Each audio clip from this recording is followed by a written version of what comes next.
The Genovese Family. In 1931, Charles Luciano made a decision that would shape American organized crime for 80 years. He ordered the execution of his own boss, ending the Castellamare-Reese War. But Luciano didn't want a throne, he wanted a structure that could outlive any single man. What he built became the Genovese Family. He imported an idea from the corporate world: compartmentalization. The boss would be insulated by layers of intermediaries. Orders would flow through buffers. No direct contact. No paper trail. It was organized crime run like a Fortune 500 company, except the board carried guns. Vito Genovese refined this machine after Luciano's deportation. While other families fought for headlines, Genovese operatives moved through the garment district and waterfront like ghosts. They controlled concrete prices in Manhattan, collected from every major gambling operation in New York, all without a single member becoming a household name. Vincent Gigante took this philosophy to its extreme. For 30 years, he wandered Greenwich Village in a bathrobe, mumbling to himself, pretending to be mentally incompetent. Federal agents followed him to psychiatric appointments while he directed an empire generating hundreds of millions annually. The Genovese family didn't produce informants. Between 1931 and 1990, not a single made member cooperated with federal authorities. The Gambino Family. Carlo Gambino understood a principle most men in his profession ignored: the best gangster is the one nobody notices. He took control in 1957 and built networks of obligation. He married his daughter to Tommy Lucchie's son. He attended weddings across all 5 families. He settled disputes before they became wars. He died in 1976, in his bed, of natural causes. The family he left controlled JFK Airport unions, New York construction, and heroin flowing through Newark. Then came John Gotti. In 1985, he orchestrated Paul Castellano's murder outside Sparks Steakhouse at rush hour, in front of witnesses, a block from Rockefeller Center. It violated every rule Carlo Gambino established. Gotti wore $1,000 suits, held court at the Rave Night Social Club, and smiled for cameras. The tabloids called him the Dapper Don. Gotti loved the attention. His family paid the price. The FBI installed listening devices above the rave night and recorded everything. When agents played those tapes for his underboss, Sammy Gravano, he cooperated. Gravano's testimony sent Gotti to prison for life and sent a message: visibility kills. The era of celebrity gangsters had ended badly. The Lucchese Family. Tommy Lucchese never looked like a gangster. He wore conservative suits, spoke softly, and had a face that disappeared in crowds. When he died in 1967, his funeral was attended by federal judges and congressmen. The FBI photographed every attendee. None seemed embarrassed. Lucchese understood something fundamental: you don't rob institutions, you infiltrate them. His family controlled Manhattan's garment district through unions. Every truck delivering fabric paid a fee. Every contractor wanting labor peace paid tribute. The Lucchese family controlled waste hauling, concrete, and significant portions of JFK and Newark airports. Federal estimates suggested annual income exceeded $300 million by the early 1980s. This was Tommy Lucchese's genius: invisibility through ubiquity. The family wasn't robbing banks, they were taxing the economy itself. Every piece of clothing manufactured in New York, every cubic yard of concrete poured in Manhattan, the Lucchese family took a percentage. Then came Anthony "Gaspipe" Casso. He became underboss in 1986 and began consolidating power through murder. Federal authorities estimate Casso ordered 36 murders between 1986 and 1991. When arrested in 1993, Casso agreed to cooperate, but his admissions were so extensive that prosecutors withdrew from the agreement. He spent the rest of his life in solitary confinement, having destroyed his family and received nothing in return. The Bonanno Family. Joseph Bonanno believed in blood as an organizing principle. He recruited from Sicilian villages, required soldiers to speak Italian and avoid divorce. He published an autobiography in 1983 presenting himself as a patriarch preserving cultural values. Federal prosecutors read it as a confession wrapped in nostalgia. Bonanno took control in 1931, the same year Luciano restructured New York. But where Luciano embraced modernization, Bonanno resisted. In 1964, Bonanno attempted to murder Carlo Gambino and Tommy Lucchese. The plot was discovered. The commission demanded he appear. He refused and disappeared for 19 months. The Bonanno split tore the family apart, lasting 5 years and resulting in a dozen deaths. Then came Donnie Brasco. His real name was Joseph Pistone, an FBI agent who infiltrated the family in 1976. He spent 6 years undercover, becoming friends with soldier Benjamin "Lefty" Ruggiero. Pistone attended family meetings, participated in criminal activity, and gathered evidence leading to over 200 indictments.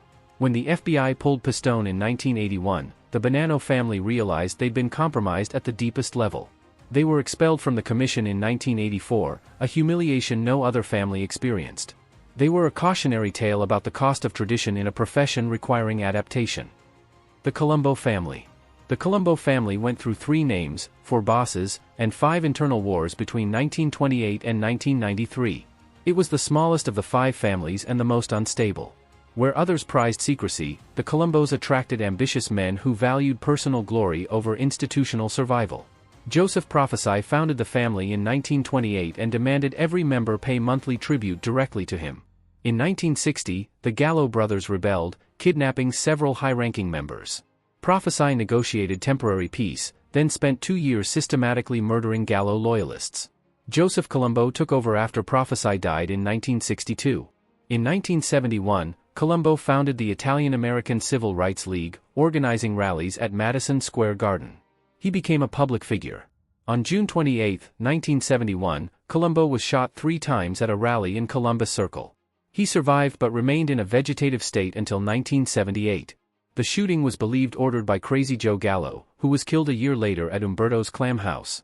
In 1991, a faction led by Victor Orena attempted to overthrow Carmine Persico, who was serving 139 years in prison. The Third Colombo War erupted, resulting in 12 deaths and dozens of arrests. The Colombo family's dysfunction demonstrated what happened when organizations prioritized individual ambition over collective interest. The Chicago outfit. Chicago never had 5 families. It had 1. The outfit consolidated power in ways New York never managed, absorbing rival gangs and establishing a monopoly over the city's criminal economy. This wasn't accident, it was strategic violence applied with industrial efficiency. Alphonse Capone built the foundation. Between 1925 and 1931, he transformed bootleggers into a vertically integrated enterprise. The St. Valentine's Day Massacre in 1929, 7 members of the Bugs Moran gang lined against a warehouse wall and shot, wasn't aberration. It was business. Capone went to prison for tax evasion in 1931, but the structure survived. Tony Accardo, who led from the 1940s through the 1970s, died in 1992 of natural causes, never having spent a night in prison. His nickname was Joe Batters, a reference to his preferred enforcement method. The outfit's greatest achievement was Las Vegas. In the 1940s and 50s, they used Teamsters pension fund loans to finance major casinos. They installed frontmen who reported to Chicago, then skimmed a percentage before it was counted for taxes. Federal authorities estimated the skim generated tens of millions annually.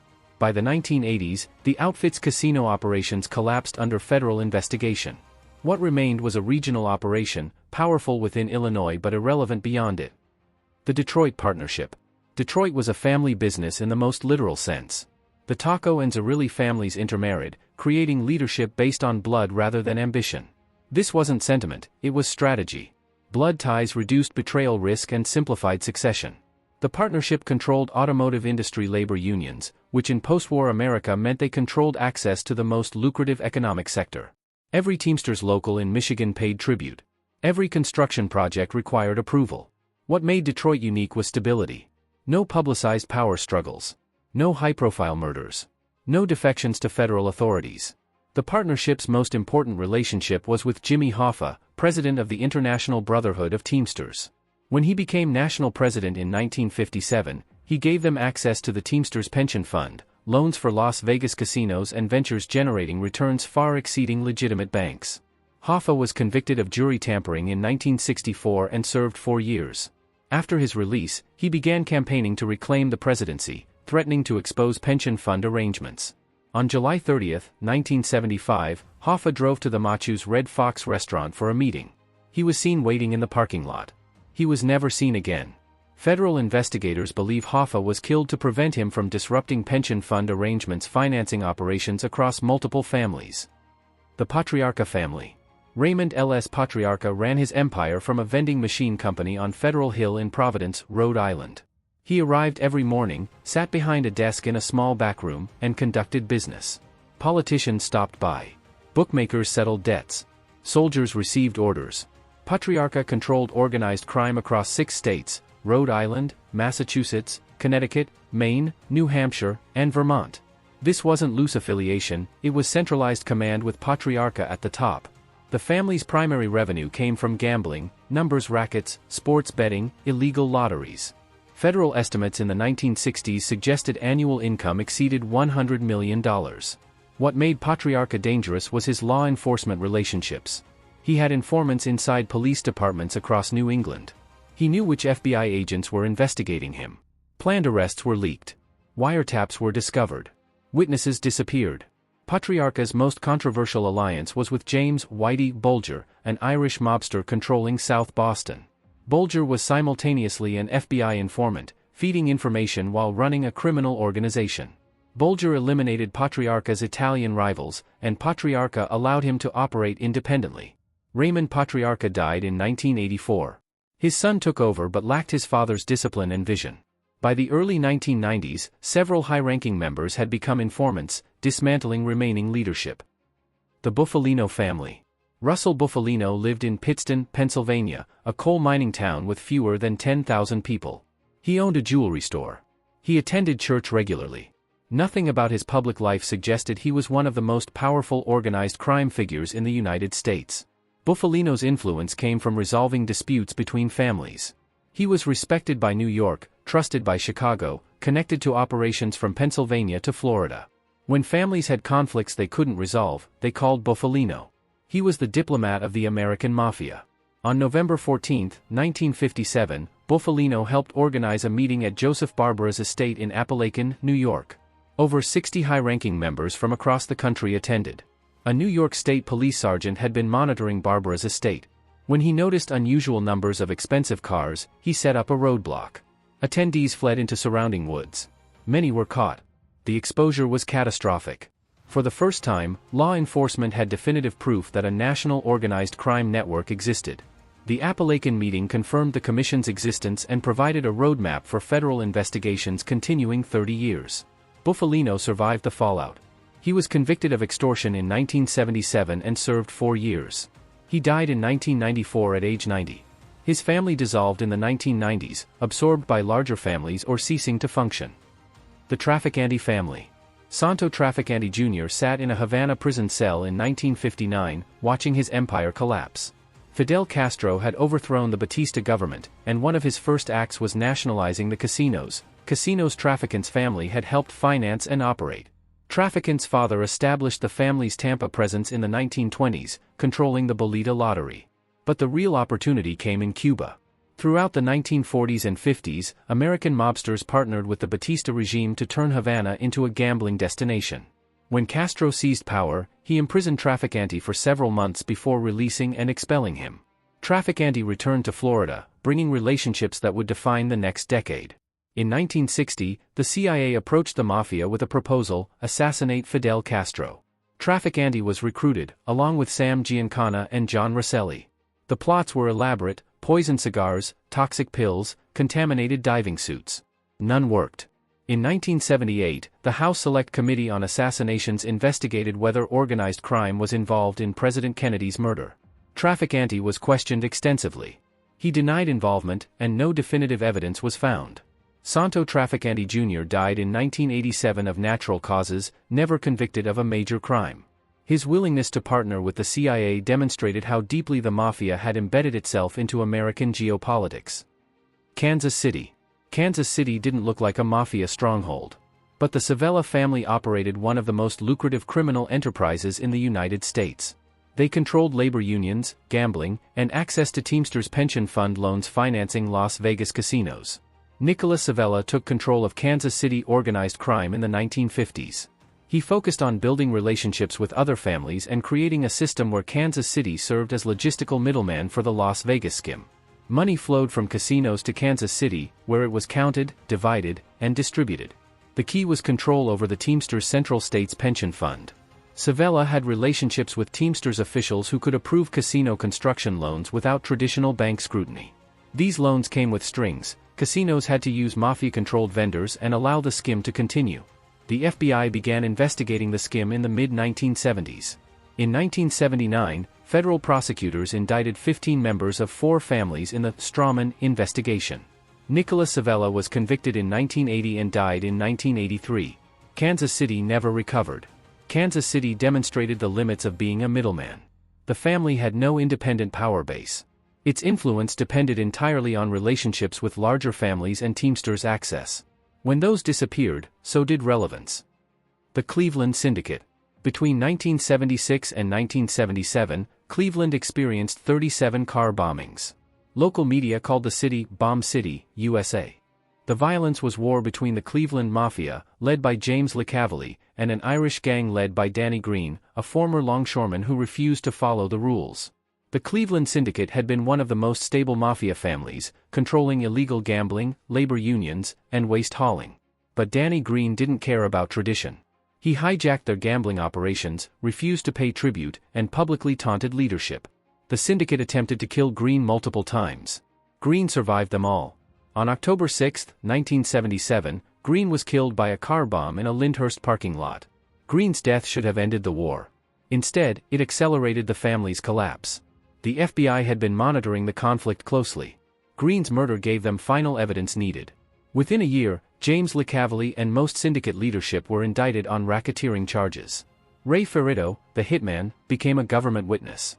The convictions were comprehensive. The Cleveland Syndicate, operating for 50 years, was effectively dismantled by 1982. Cleveland illustrated what happened when a family lost control of the streets. Every explosion brought more law enforcement scrutiny. Every failed hit made the family look weaker. The New Orleans Mob. On March 14, 1891, 11 Italian immigrants were lynched in New Orleans by a mob of several thousand people.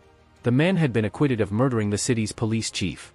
The lynchings were a response to the Matranga crime family, controlling the New Orleans docks. New Orleans was the birthplace of the American Mafia, decades before Lucky Luciano restructured New York. By the 1940s, the family was controlled by Carlos Marcello, who became one of the most powerful crime bosses in the United States. Marcello controlled gambling, prostitution, and drug trafficking throughout the Gulf Coast. Federal authorities estimated his organization's annual income at $2 billion in the 1960s. Marcello's power came from political corruption. He owned sheriffs, judges, state legislators, even governors. Attorney General Robert Kennedy personally ordered Marcello's deportation in 1961. Marcello returned within months using a private plane and falsified documents. Following President Kennedy's 1963 assassination, investigators examined whether Marcello was involved. He had motive. Robert Kennedy's aggressive prosecution threatened his empire. But no definitive evidence was found linking him to the assassination. Marcello controlled New Orleans organized crime for 40 years, surviving federal investigations, internal challenges, and changing political landscapes. He was convicted of racketeering in 1981, served 7 years, and died in 1993. The New Orleans mob operated independently from the commission, running its territory like a separate kingdom. The Los Angeles Mob. Jack Dragna tried for 30 years to build a mafia family in Los Angeles. He failed. Not because he lacked ambition or connections, but because Los Angeles was fundamentally different from every other major American city. The LAPD had an intelligence unit specifically designed to prevent organized crime from taking root. And the criminal economy in Los Angeles was already divided among independent operators who had no interest in paying tribute to an Italian boss. Dragna took control in 1931. He controlled bookmaking, garment industry labor unions, and extortion rackets. But his influence was limited to Italian neighborhoods in East Los Angeles. He couldn't expand into Hollywood, controlled by independent fixers and studio executives. The LAPD's Gangster Squad was created in 1946 with one mission: keep the mafia out of Los Angeles. The unit was given broad authority to surveil, harass, and intimidate known organized crime figures. When Mickey Cohen tried to expand operations, the gangster squad beat him, arrested him on pretextual charges, and made his life so difficult he eventually went to prison. Jack Dragna died in 1956, having never achieved the power or respect of his counterparts. By the 1980s, federal agents jokingly referred to it as the Mickey Mouse Mafia. The failure in Los Angeles revealed the limits of the mafia model. The organization required political corruption, law enforcement complicity, and a monopoly over criminal markets. Los Angeles had none of them. The Tampa Mafia. Tampa in the 1920s was a city built on cigars and smuggling. The port connected Tampa to Cuba, the Caribbean, and Central America. And the Bolita Lottery, an illegal numbers game from Cuba, generated millions for whoever controlled it. Santo Trafficante Sr. controlled it. Trafficante Sr. built the Tampa family with discipline, violence when necessary, and political corruption. By the 1940s, the Tampa family controlled gambling, loan sharking, and narcotics trafficking throughout Florida. When he died in 1954, his son inherited an organization that was stable, profitable, and positioned to expand. Santo Trafficante Jr.'s involvement in Cuban casinos and CIA assassination plots has been documented. But his most enduring legacy was his ability to adapt. When Havana casinos were nationalized, he shifted focus back to Florida. When federal racketeering prosecutions began in the 1980s, he kept a low profile. But Trafficante Jr. also recognized the inevitable. The mafia's dominance was ending. Younger criminals, Latin American cartels, outlaw motorcycle gangs, street gangs, were more violent, less constrained by traditional rules. The RICO Act gave prosecutors tools to dismantle entire organizations. When Trafficante Jr. died in 1987, the Tampa family continued operating with diminishing influence. By the early 2000s, the Tampa family was effectively defunct. The Tampa family's decline represented the larger collapse of the American mafia. Between 1981 and 2000, the leadership of every major American mafia family was indicted, convicted, or killed. If you found value in this examination of America's shadow institutions, hit that like button and subscribe for more historical documentaries. Drop your thoughts in the comments or suggest topics for future videos. Thanks for watching.